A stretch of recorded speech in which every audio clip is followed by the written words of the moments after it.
So today our focus is, as these sessions will continue to be, mastering the basics. What we know is that mastery is the basics done masterfully.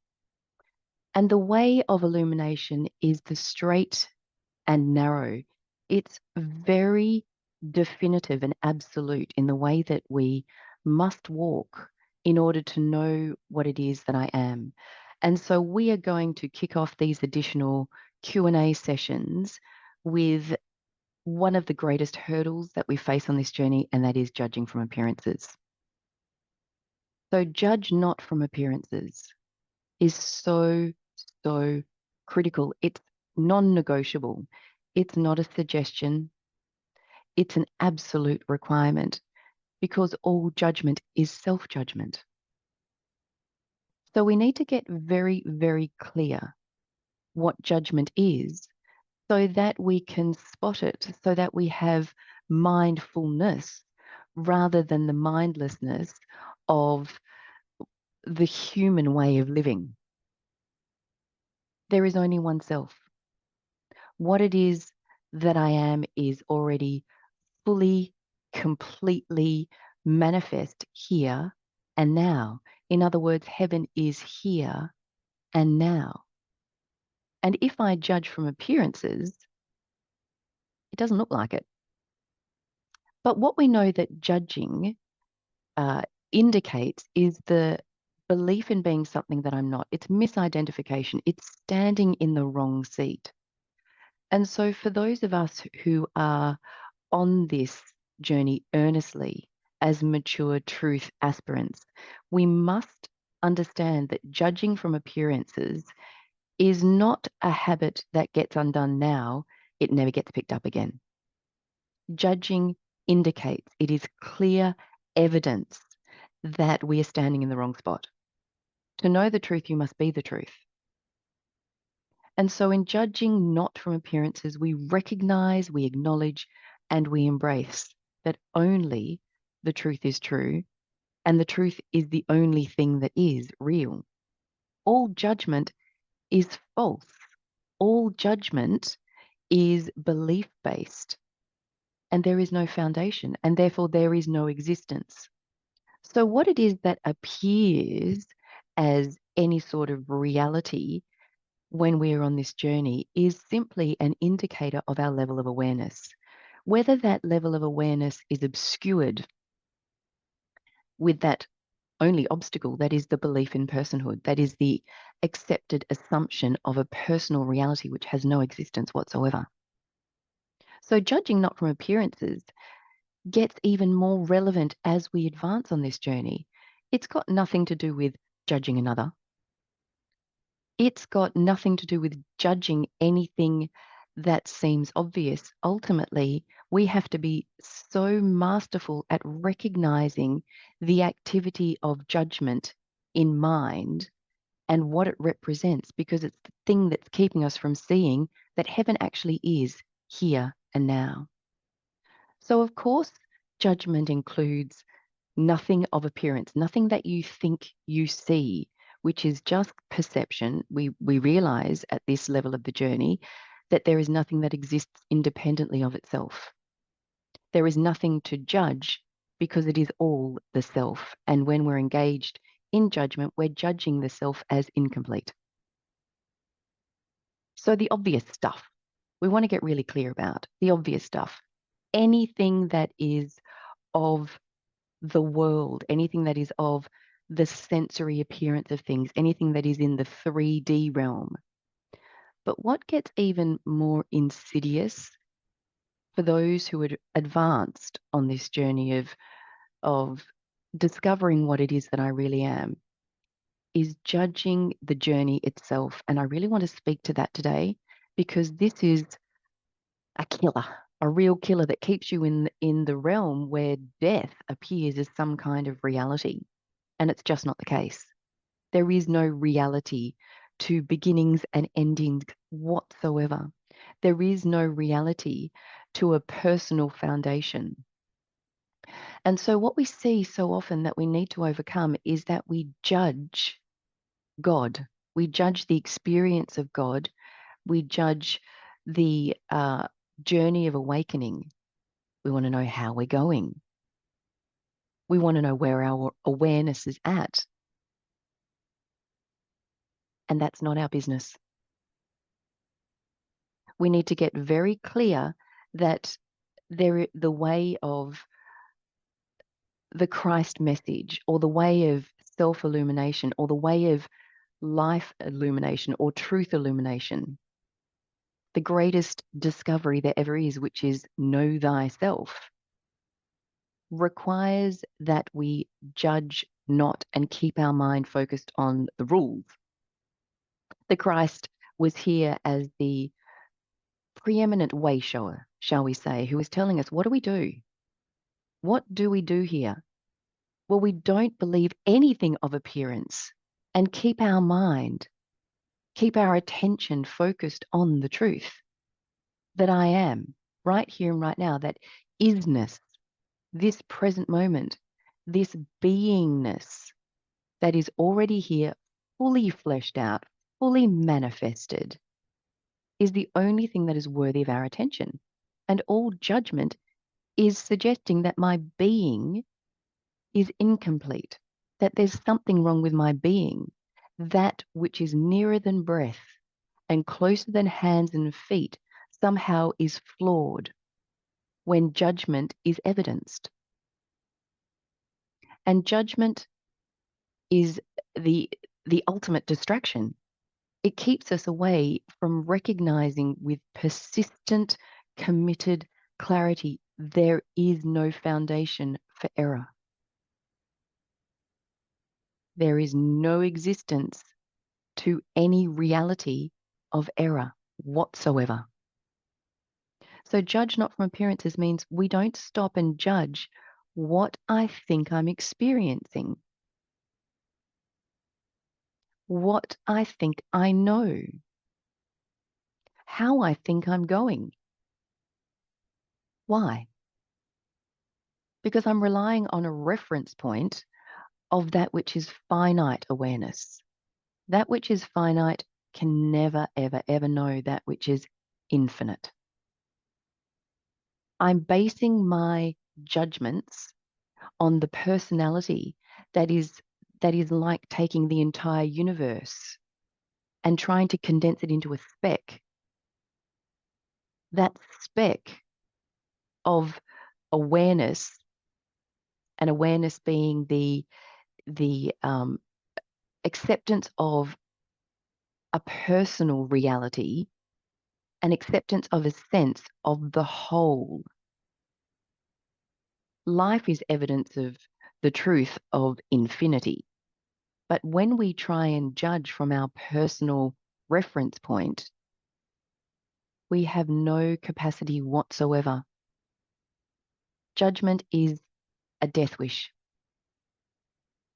So we must see the activity of judgment in mind and recognize that's not what we're asked to do to know the fullest measure of God consciousness. It's not on the job description of awakening. Judge not from appearances, as we're told by not only the supreme way shower, but all of the enlightened masters. Judge not from appearances because you can't see clearly, is the point. When we judge, we're accepting what it is that we see or how it is that we see as some kind of reality. What we know is that belief makes real, but it's not true. So judge not from appearances is an absolute directive. It is the way that we actually speed up the recognition of what it is that I am. It's the way that we lift, raise up our awareness out of the quagmire, shall we say, the swamp of personal reality that doesn't exist, that has no reality whatsoever. There's only one reality. There's not multiple. There's only one me. There's not multiple. What I am now. What I am, I have always been. And so in judging not from appearances, we're taking out that obstacle that prevents us from seeing heaven is finished. The finished kingdom is a here and now thing. It's not a becoming thing. It's not a next week thing. It's not a next year thing. It's not at the end of my 30-year awakening journey. In fact, there's no such thing as an awakening journey that takes time. Awakening is an instant thing. It's a deception of ego that awakening need take any time whatsoever. You are already whole, perfect, and complete.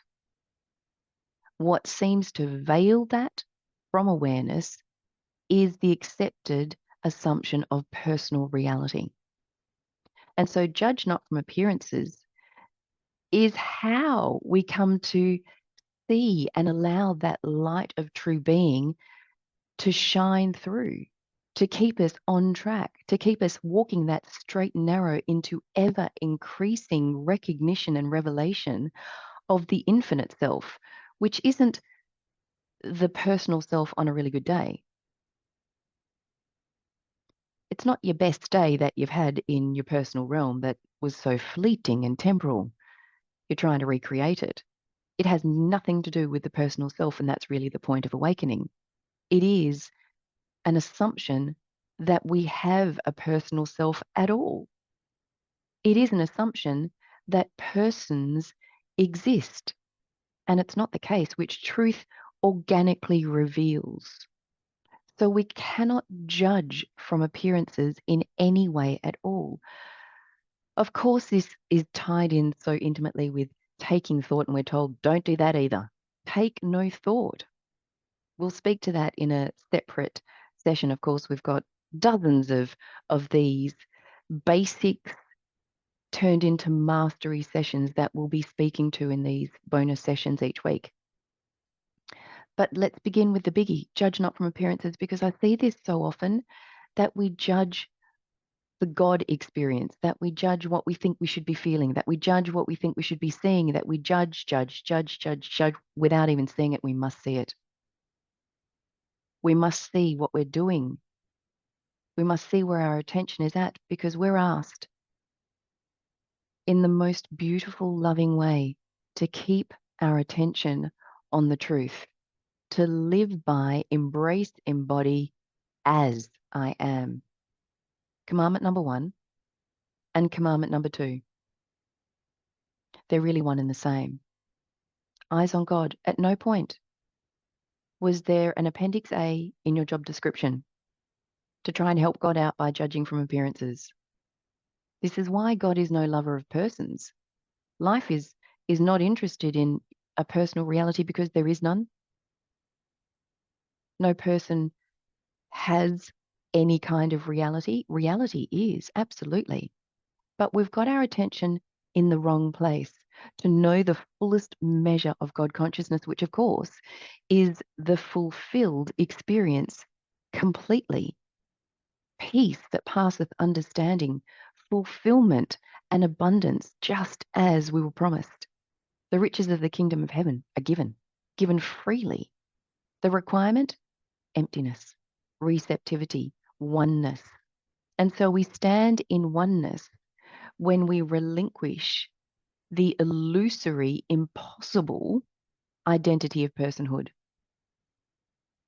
And judgment is how we can recognize and walk this way, identifying where we're off, because the straight and narrow is precisely that. It is straight and narrow. There is no black. There is no gray area. There is only black and white. There is no gray area whatsoever. There's no confusion in truth. There is only the reality of infinite being. The truth is the marker by which we awaken. Judgment helps us to recognize the addiction and the habit of listening to the false mind, which at the heart is personal. Behind every upset you've ever experienced is an illusory person, is standing in the wrong spot. We know this because we've done this work. We've done the convincing. We've done the mind purification.